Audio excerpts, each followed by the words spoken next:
فرزند زہرا یہ حالات برے ہیں۔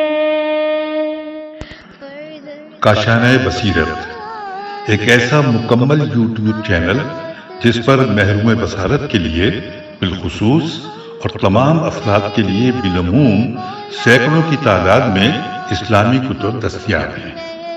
لہذا گزارش ہے کہ آپ اپنی ذمہ داری نبھاتے ہوئے کاشانۂ بصیرت کو سبسکرائب کرنے کے ساتھ ساتھ بیل آئیکن کو پریس کیجیے تاکہ آپ علم کے حصول کے ساتھ ساتھ مذہب اہل بیت کی اشاعت میں بھی اہم کردار ادا کرتے رہیں۔ کاشانۂ بصیرت، کاشانۂ بصیرت، کاشانۂ بصیرت۔ فرزند زہرا یہ حالات برے ہیں۔ اعوذ باللہ من الشیطان اللعین الرجیم، بسم اللہ الرحمن الرحیم۔ السلام علیکم، کاشانۂ بصیرت کے یوٹیوب چینل سے آپ سے مخاطب ہوں۔ ہم پڑھ رہے ہیں کتاب کلام امیر المومنین علیہ السلام، شرح نہج البلاغہ، اور خطبہ ہے خطبہ نمبر 165، پیج نمبر 301 پر۔ آئیے شروع کرتے ہیں۔ وَمِن خطبۃ لہ علیہ السلام یذکر فیہا عجیب خلقہ طاؤسی۔ امام کے خطبوں میں سے وہ خطبہ جس میں مور کی حیرت انگیز تخلیق کا بیان ہے۔ خطبے کی سند 6 ہجری کے دانشور زمخشری نے اپنی کتاب ربیع الابرار میں اس خطبے کے اہم حصے کو نقل کیا ہے۔ وہ اپنی کتاب میں امام کی گفتگو اور بہت سے کلمات کو کچھ فرق کے ساتھ روایت کرتے ہیں، جو اس بات کی غمازی کرتا ہے کہ انہوں نے اسے نہج البلاغہ کے علاوہ کسی اور ماخذ سے نقل کیا ہے۔ اگرچہ وہ سید رضی کے بعد جیتے تھے اور وہ اس قدر تشیع کی نسبت بدبین تھے کہ بعید معلوم ہوتا ہے کہ شیعی کتب کو اپنی تحقیق کا ماخذ قرار دیں۔ ابن اسیر نے بھی اپنی کتاب نہایہ میں اس خطبے کے پیچیدہ الفاظ کی تفسیر کی ہے، اور اس کی مجموعی تعبیرات سے یہی پتہ چلتا ہے کہ اس نے اسے کسی اور منبع سے اخذ کیا ہے، کیونکہ اس میں کچھ ایسے الفاظ ذکر کیے ہیں جو سید رضی کے نقل کے مطابق نہیں ہیں۔ خطبہ ایک نگاہ میں۔ یہ خطبہ 4 حصوں میں تقسیم کیا جا سکتا ہے۔ پہلے حصے میں امام کائنات کی تعجب آمیز تخلیقات خصوصاً پرندوں کے بارے میں بیان فرماتے ہیں، اور اس طریقے سے خداوند متعال کے وجود اور اس پر ایمان راسخ کے لزوم پر استدلال فرماتے ہیں۔ دوسرے حصے میں تمام پرندوں میں سے مور کی دلچسپ تخلیق پر گفتگو فرماتے ہیں، اور اس پرندے سے متعلق نہایتی دقیق اور خوبصورت نکات کو اجاگر کرتے ہیں۔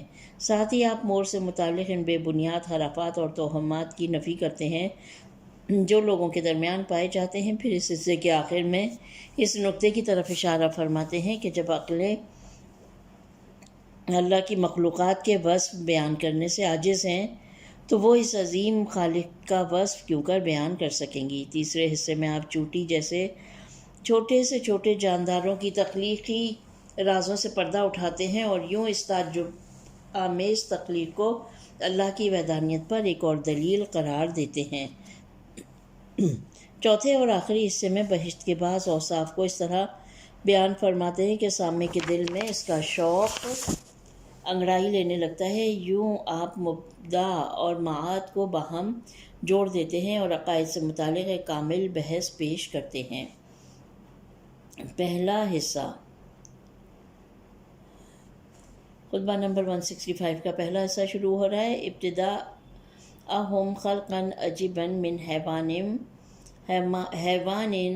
و موات و ساکن، اور ختم ہو رہا ہے توبق بخلاف ما سبیغ بہ۔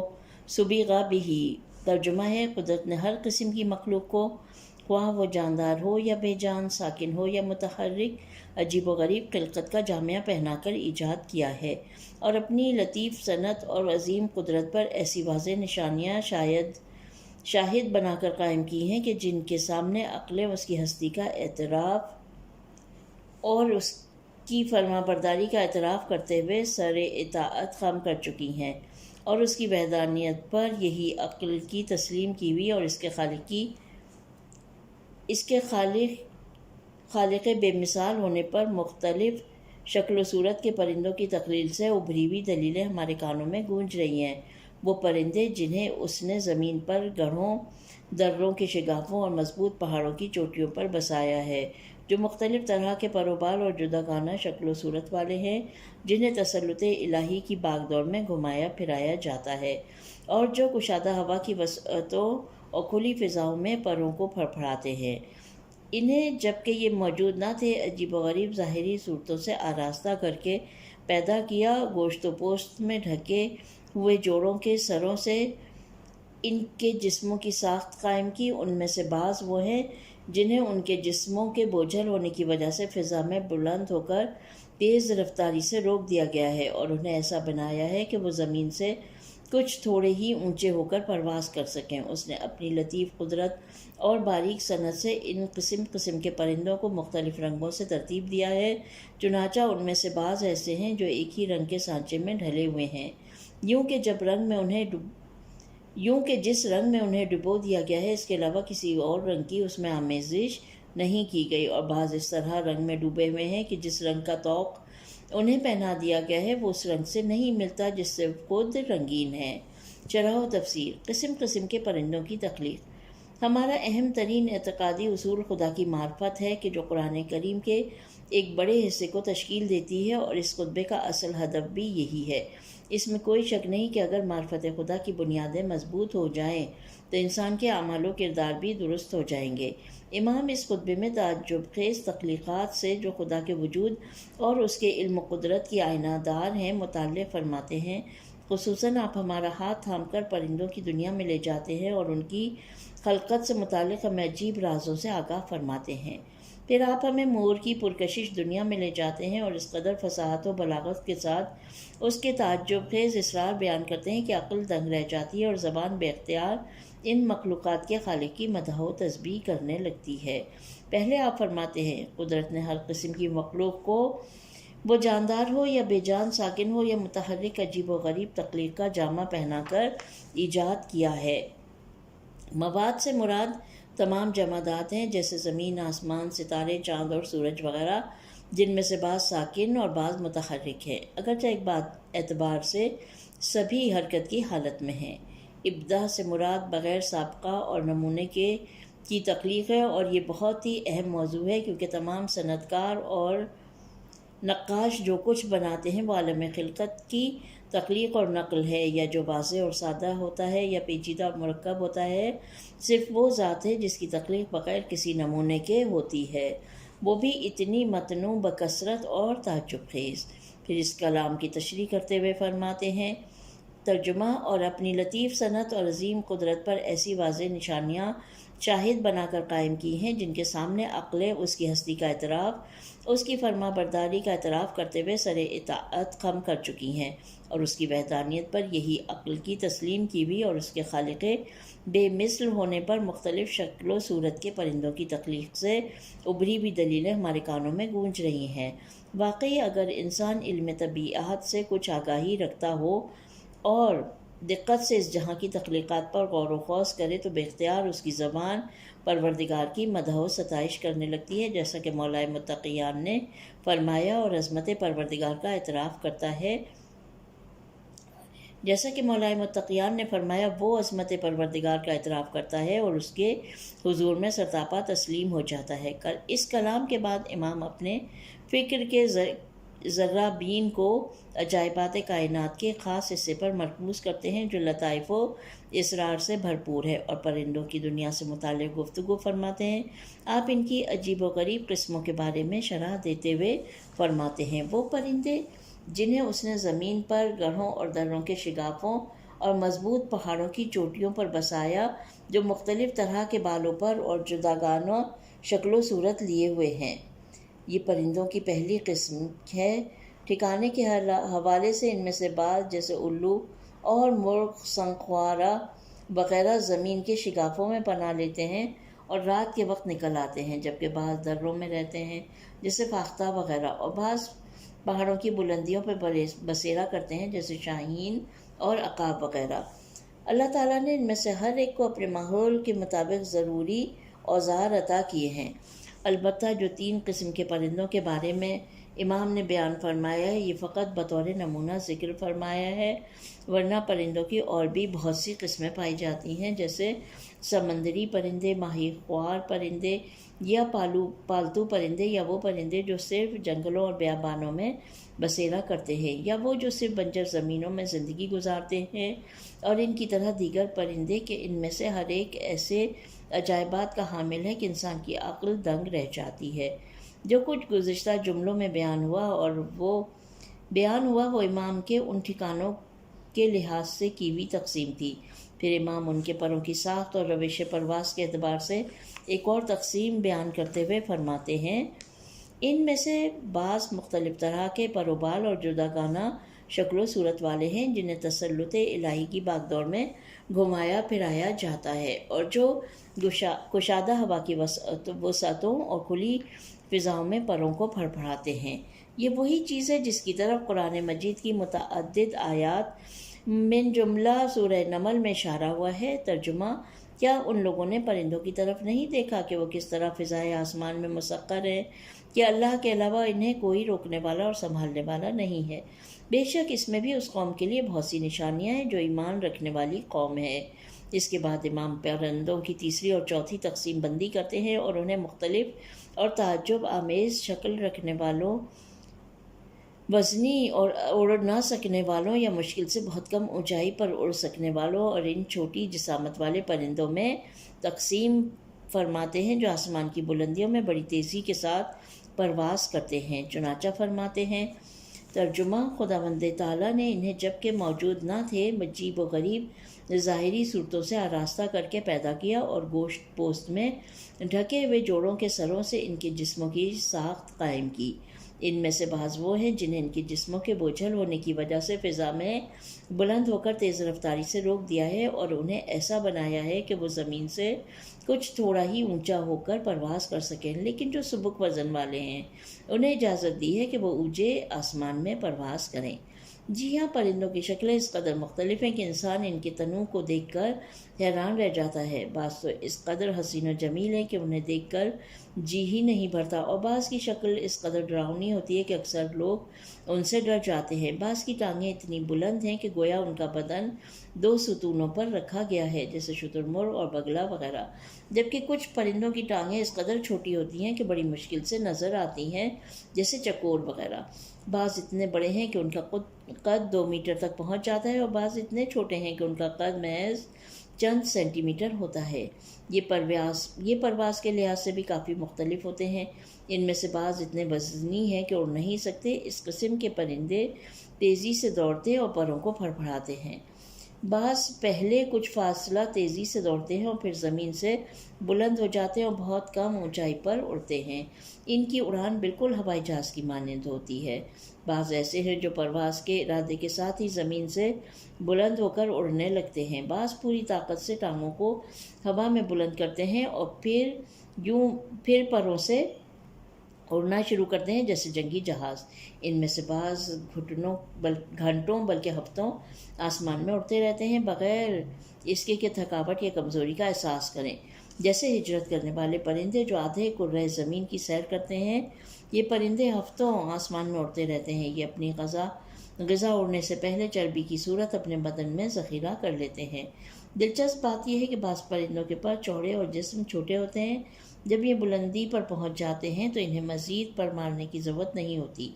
ان کے چوڑے پر انہیں فضا کی بلندیوں میں برقرار رکھتے ہیں۔ یہ صرف اپنی دم کی شہ پر حرکت کرتے ہیں یا دائیں بائیں مڑتے ہیں۔ جن پرندوں کے جسم بھاری اور پر چھوٹے ہوتے ہیں، انہیں ہوا میں اڑنے کے لیے مسلسل اوپر نیچے کی طرف حرکت کرنا پڑتی ہے۔ انہیں ہوا میں اڑنے کے لیے اپنے پروں کو مسلسل اوپر نیچے کی طرف حرکت دینا پڑتی ہے۔ چوتھے مرحلے میں پرندوں کے قسم قسم کے رنگوں کی جانب اشارہ فرماتے ہیں۔ وہ بھی خلقت کے عجائبات میں سے ہیں۔ چنانچہ فرماتے ہیں، اور اس نے اپنی قدرت اور باریک صنعت سے ان قسم قسم کے پرندوں کو رنگ دیے، رنگوں سے ترتیب دیا۔ چنانچہ ان میں سے بعض ایسے ہیں جو ایک ہی رنگ کے سانچے میں ڈھلے ہوئے ہیں، یوں کہ جس رنگ میں انہیں ڈبویا گیا ہے اس کے علاوہ کسی اور رنگ کی اس میں آمیزش نہیں کی گئی، اور بعض اس طرح رنگ میں ڈبوئے گئے ہیں کہ جس رنگ کا طوق انہیں پہنایا گیا ہے وہ اس رنگ سے نہیں ملتا جس سے خود رنگین ہے۔ پرندوں کے رنگوں کا تنوع خلقت کے عجائبات میں سے ہے۔ ہمارے زمانے میں کسی علاقے میں ایک باغ پرندگان کے نام سے تیار کیا گیا، جس میں قسم قسم کے پرندے لا کر بھر دیے گئے۔ ان کے لیے بالکل ان کے فطری ماحول کی طرح کا ماحول مہیا کیا گیا، فرق صرف یہ تھا کہ ایک بہت بڑا اور اونچا جال باغ کے گرد نصب کیا گیا تھا تاکہ پرندے وہاں سے باہر نہ جا سکے۔ جب بھی کوئی اس باغ میں آ کر پرندوں کے گوناگون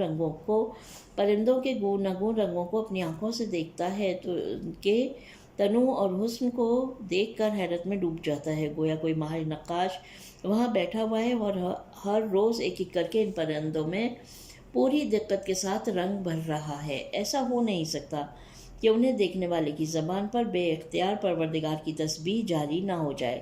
حالانکہ اس باغ میں جمع کیے گئے پرندے عالم فطرت کے رنگ برنگے پرندوں میں سے صرف چند ہیں۔ مختلف دروں اور دور دراز کے جنگلوں میں ایسے بہت سے گوناگون پرندے پائے جاتے ہیں جنہیں بشر کی آنکھ نے دیکھا بھی نہ ہوگا۔ نکتہ: پرندوں کی عجیب دنیا۔ بعض اوقات ایک خوبصورت پرندے اور اس کے بالوں پر کی ساخت میں پائی جانے والی باریکی اور ظرافت کا نظارہ انسان کو اس کے خالق سے آشنا اور توحیدی افکار میں غرق کر دیتا ہے۔ اگر ہم پرندوں کی دنیا کی ذرا طویل سیر کریں کہ ایسی سیر میں یقیناً کئی سال لگیں گے، اور ان کے طرز زندگی اور تخلیق نیز ان کے رنگوں میں پائے جانے والے غیر معمولی تنوع، باریکیوں اور ظرافتوں کو مشاہدہ کریں تو کیا حالت ہوگی۔ دانشوروں نے پرندوں کے وجود اور ان کی مختلف قسموں میں پوشیدہ رازوں سے متعلق بہت سی کتابیں لکھی ہیں، جن میں انہوں نے دریائی اور غیر دریائی اور مہاجر اور غیر مہاجر پرندوں کے بارے میں بہت سی معلومات فراہم کی ہیں، جن کا ایک گوشہ بھی اس کتاب کی گنجائش سے خارج ہے۔ تاہم مناسب ہے کہ بعض مختصر اور پرمعنی پہلوؤں کی طرف یہاں اشارہ ہو۔ دانشور حضرات لکھتے ہیں: نمبر 1، پرندوں کی تقریباً 14,000 قسمیں روئے زمین پر پائی جاتی ہیں۔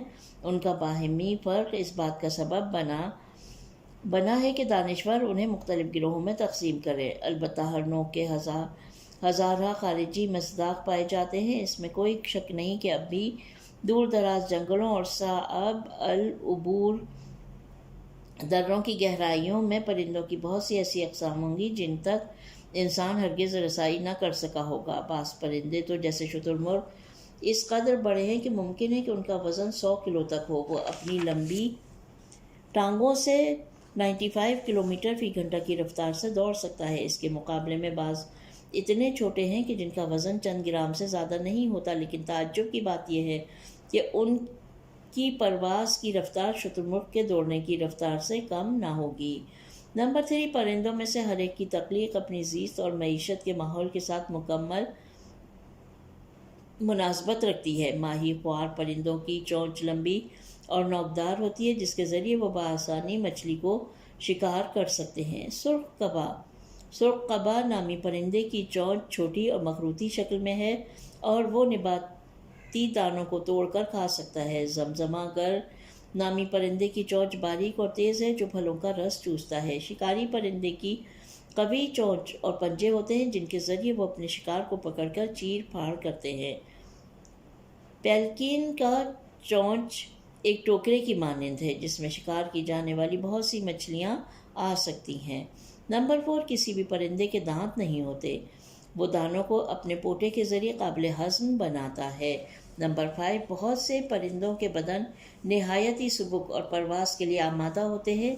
ان کے بدن میں جگہ جگہ ہوا کے جھاگ ہوتے ہیں اور ان کی ہڈیاں کھوکھلی ہوتی ہیں، اور یہ سب چیزیں انہیں پرواز میں مدد دیتی ہیں۔ نمبر 6، پرندے معمولاً انڈے دیتے ہیں اور چند دن ان پر بیٹھتے ہیں تاکہ ان سے بچے نکل سکیں۔ کبھی تو فقط مادہ انڈوں پر بیٹھتی ہے اور کبھی نر اور مادہ باری باری، اور کبھی صرف نر ان پر بیٹھتا ہے۔ بلکہ کبھی ایسا بھی ہوتا ہے کہ نر مادہ کو گھونسلے میں قید کر دیتا ہے اور اسے باہر نکلنے کی اجازت نہیں دیتا، جیسے شاخ منقار نامی پرندہ گھونسلے کے منہ پر صرف ایک سوراخ رکھتا ہے تاکہ دن کے وقت اسے خوراک فراہم کرے۔ نمبر 7 آبی پرندے، یعنی وہ پرندے جو دریا اور سمندر کی سطح پر یا اس کے اطراف میں زندگی بسر کرتے ہیں۔ ان کی زندگی کی روش بھی بہت عجیب ہے۔ یہ پرندہ اپنے ریڈار نما عضو کے ذریعے پانی کی گہرائی میں اپنے شکار کا نشانہ لیتا ہے اور ایک ہی ڈبکی کے ساتھ پانی کی گہرائیوں میں اتر کر اسے دبوچ لیتا ہے اور دوسری طرف پانی سے نکل آتا ہے۔ ان کے پر اس قدر چکنے ہوتے ہیں کہ کبھی پانی ان میں جذب نہیں ہوتا۔ نمبر 8 خلقت کے عجائبات میں سے ایک پرندوں کی رنگت ہے۔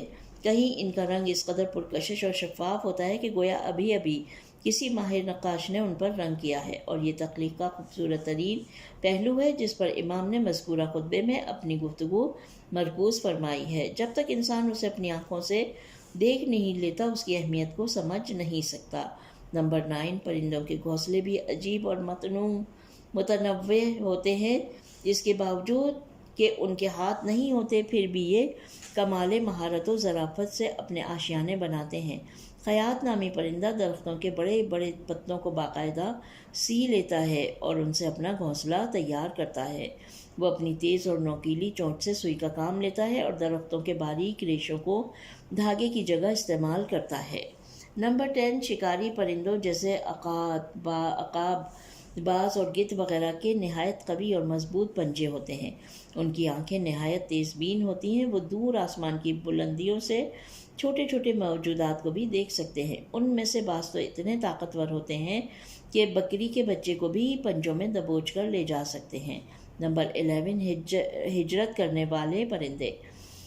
ہجرت کرنے والے پرندوں کی دنیا بھی تعجب آمیز ہے۔ کبھی خط استوا سے قطبی علاقوں میں اور کبھی اس کے برعکس سفر کرتے ہیں اور 10,000 کلومیٹر سے زیادہ کے فاصلے کو طے کرتے ہیں بغیر اس کے کہ کبھی راہ کو گم کر دیں۔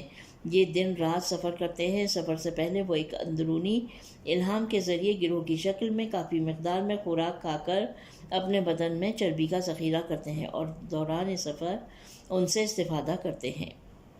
نمبر 12 موسم گرما اور سرما کے مقابلے میں پرندوں کی قوت برداشت بہت زیادہ ہوتی ہے۔ سردیوں میں ہم انسان بخاریوں یعنی ہیٹرز کے گرد جمع ہوتے ہیں، مگر یہ منفی درجہ حرارت میں بھی کھلی فضا میں زندہ رہتے ہیں۔ ان کے بدن کی حرارت انسانی بدن کی حرارت سے کہیں زیادہ ہے، جو 45 سینٹی گریڈ تک پہنچ سکتی ہے۔ شاید یہی حرارت ہے جو انہیں شدید سردی کو برداشت کرنے کی طاقت عطا کرتی ہے۔ نمبر 13 انسانوں کے لیے پرندوں کی خدمات بہت زیادہ ہیں۔ ان میں سے بہت سو کی خوراک حشرات ہیں۔ شکاری پرندے دیگر پرندوں کی افزائش نسل کو اعتدال میں رکھتے ہیں۔ مردار خور پرندے خشکی اور دریا کی سطح پر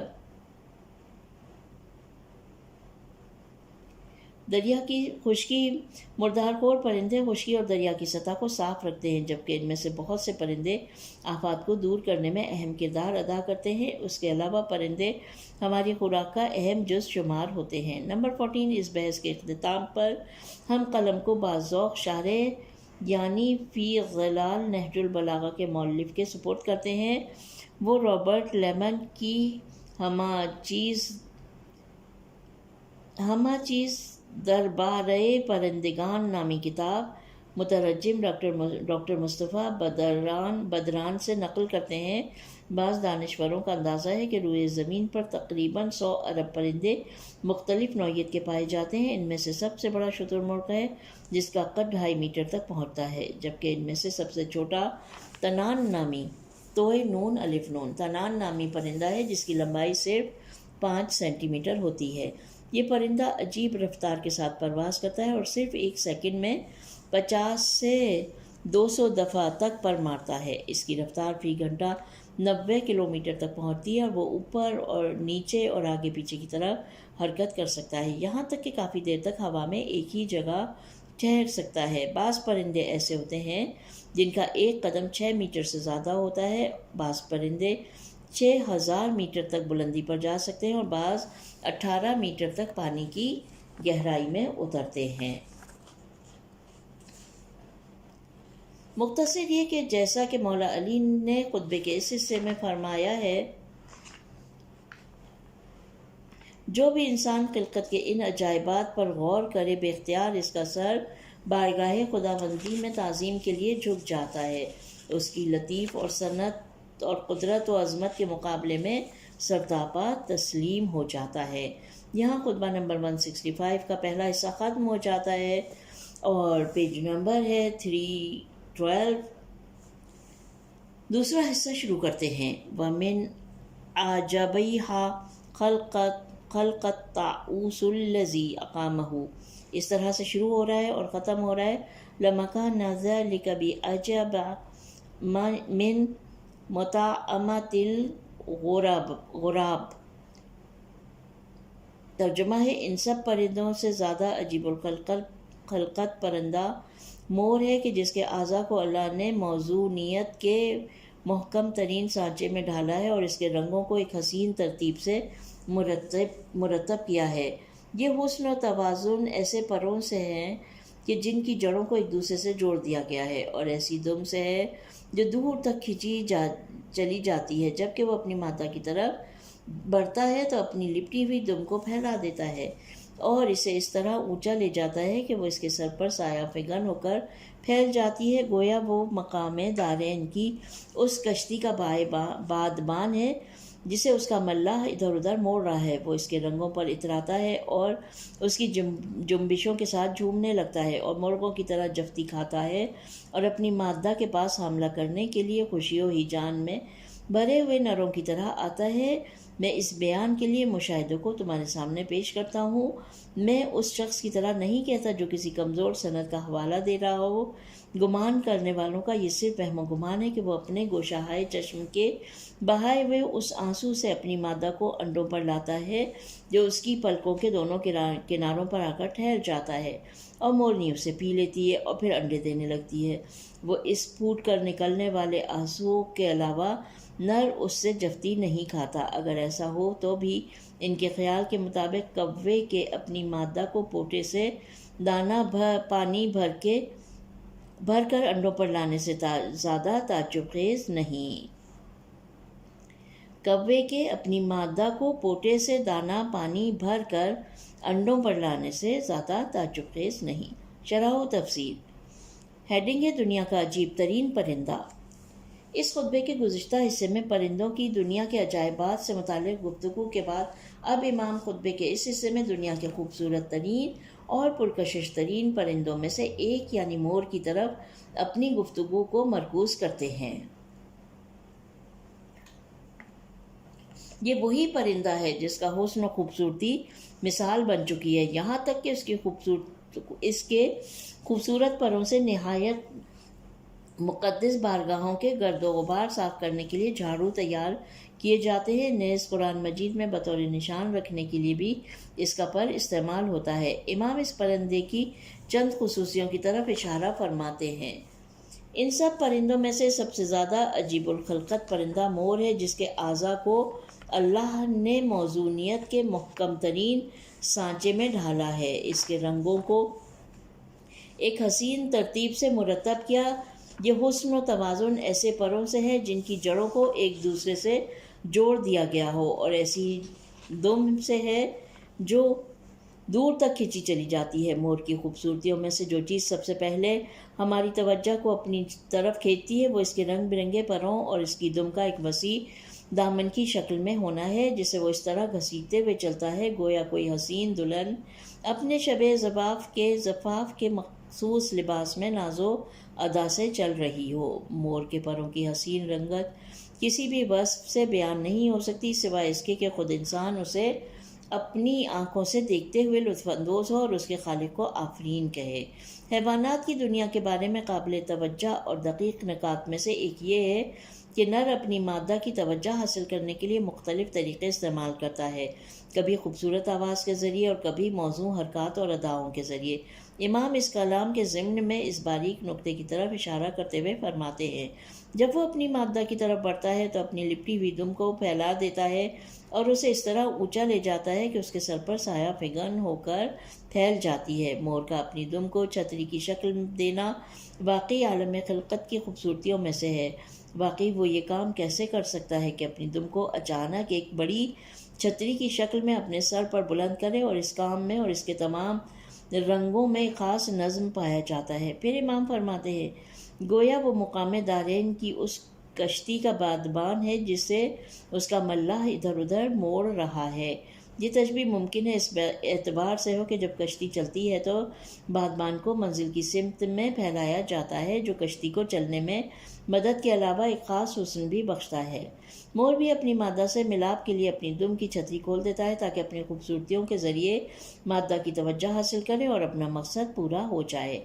پھر آپ اپنی گفتگو جاری رکھتے ہوئے فرماتے ہیں وہ اپنے رنگوں پر اتراتا ہے اور اس کی جنبشوں کے ساتھ جھومنے لگتا ہے اور مرغوں کی طرح ملاپ کرتا ہے اور اپنی مادہ کو حاملہ کرنے کے لیے خوشی و ہیجان میں بھرے ہوئے نروں کی طرح اپنی مادہ سے ملاپ کرتا ہے۔ یہ کلام در حقیقت ان بعض خرافات کے ابطال کے لیے ایک تمہید ہے جو اس پرندے کے بارے میں عوام میں پائی جاتی ہیں۔ ایسی اور بھی بہت سی خرافات پائی جاتی ہیں جو عوام نے حیوانات کے عجائبات سے متعلق گڑھ لی ہیں۔ لہٰذا اس کے بعد آپ فرماتے ہیں میں اس بیان کے لیے مشاہدے کو تمہارے سامنے پیش کرتا ہوں، میں اس شخص کی طرح نہیں کہتا جو کسی کمزور سند کا حوالہ دے رہا ہو۔ پھر مزید فرماتے ہیں گمان کرنے والوں کا یہ صرف وہم و گمان ہے کہ وہ اپنے گوشہائے چشم کے بہائے ہوئے اس آنسو سے اپنی مادہ کو انڈوں پر لاتا ہے جو اس کی پلکوں کے دونوں کناروں پر آ کر ٹھہر جاتا ہے اور مورنی اسے پی لیتی ہے اور پھر انڈے دینے لگتی ہے۔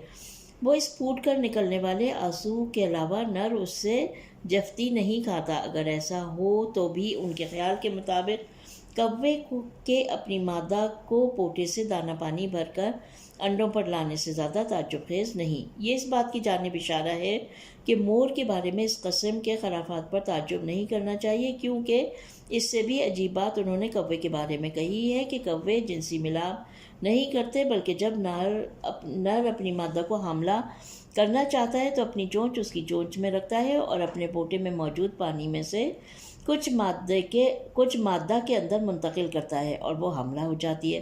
حالانکہ یہ بات بالکل غلط ہے، کیونکہ بارہا کوے کا جنسی ملاپ مشاہدے میں آ چکا ہے، اگرچہ اس کی کوشش ہوتی ہے کہ اپنے ملاپ انسانوں کی نگاہ سے بہت دور رکھے، لہٰذا یہ ایک پوشیدہ امر ہے۔ چنانچہ عربی زبان میں یہ مثال بن چکی ہے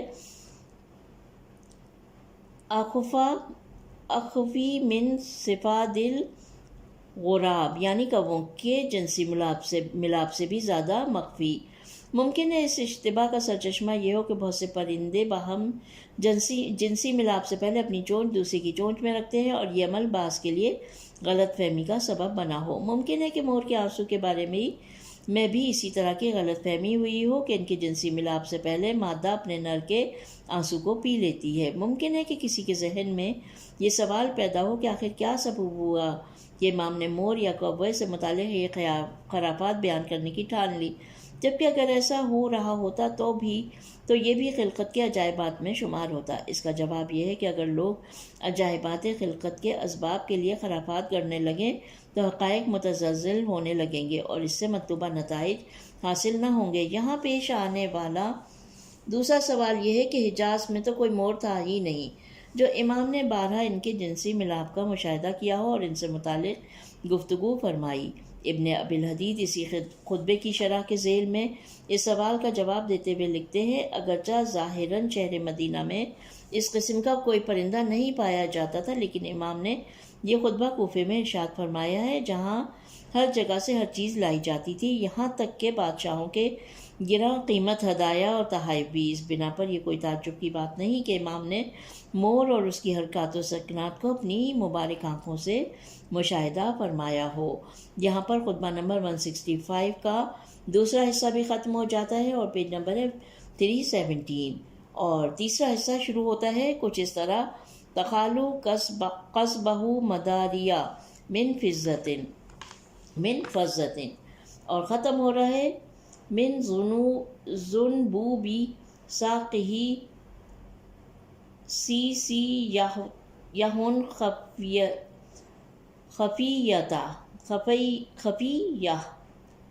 ترجمہ ہے اگر تم بغور دیکھو گے تو اس کے پروں کی درمیانی تیلیوں کو چاندی کی سلائیاں تصور کرو گے اور ان پر جو عجیب و غریب ہالے بنے ہوئے ہیں اور سورج کی شعاؤں کی مانند جو بالوں پر اگے ہوئے ہیں انہیں زردی میں خالص سونا اور سبزی میں زمرد کے ٹکڑے خیال کرو گے، اگر تم اسے زمین سے اگی ہوئی چیزوں سے تشبیہ دو گے تو یہ کہو گے کہ وہ ہر موسم بہار کے چنے ہوئے شگوفوں کا گلدستہ ہے، اور اگر کپڑوں سے تشبیہ دو گے تو وہ منقش ہلوں یا خوشنما یمنی چادروں کی مانند ہے، اور اگر اسے زیور سے تشبیہ دو گے تو وہ رنگ برنگ کے ان نگینوں کی طرح ہے جو مرصع بجواہر چاندی میں دائروں کی صورت میں پھیلا دیے گئے ہوں۔ وہ اس طرح چلتا ہے جس طرح کوئی حشاش بشاش اور متکبر محو خرام ہوتا ہے، اور اپنی دم اور پر و بال کو غور سے دیکھتا ہے تو اپنے پیراہن کے حسن جمال اور اپنے گلوبند کی رنگینیوں کی وجہ سے قہقہہ لگا کر ہنستا ہے، مگر جب اپنے پیروں پر نظر ڈالتا ہے تو اس طرح اونچی آواز میں روتا ہے کہ گویا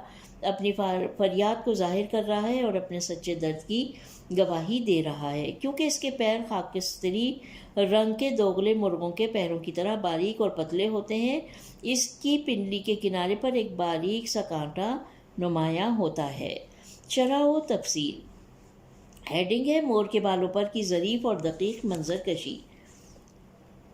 خطبے کے اس حصے میں امام مور کی تخلیق سے مربوط عجائب کی ضمن میں اب اس کے عجیب اور حیرت انگیز بالوں پر کے اوصاف شروع کرتے ہیں اور انتہائی فصاحت و بلاغت اور خوبصورت تشبیہات کے ساتھ اس کی تفصیل بیان فرماتے ہیں۔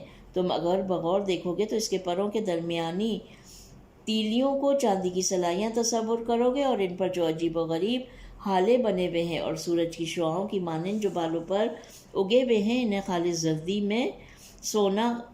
زردی میں سونا خالص سونا اور سبزی میں زمرد کے ٹکڑے خیال کرو گے۔ جنہوں نے مور کے پروں کو دیکھا ہے وہ جانتے ہیں کہ اس کے پروں میں رنگوں کی آمیزش کتنی خوبصورت اور دلکش ہے۔ بے شمار رنگوں کا مجموعہ اس میں صاف و شفاف طریقے سے دیکھا جا سکتا ہے، لیکن ان رنگوں میں دو رنگ ایسے ہیں جو انسان کی توجہ کو خاص طور پر اپنی جانب کھینچتے ہیں۔ ایک زرد رنگ جو خالص سونے کی مانند چمکتا ہے، اور دوسرا سبز رنگ جو مثل زبرجد کے ہے، یعنی وہ سبز رنگ کا قیمتی پتھر جو زیورات اور بادشاہوں کے تاج وغیرہ میں زینت کے لیے استعمال ہوتا ہے۔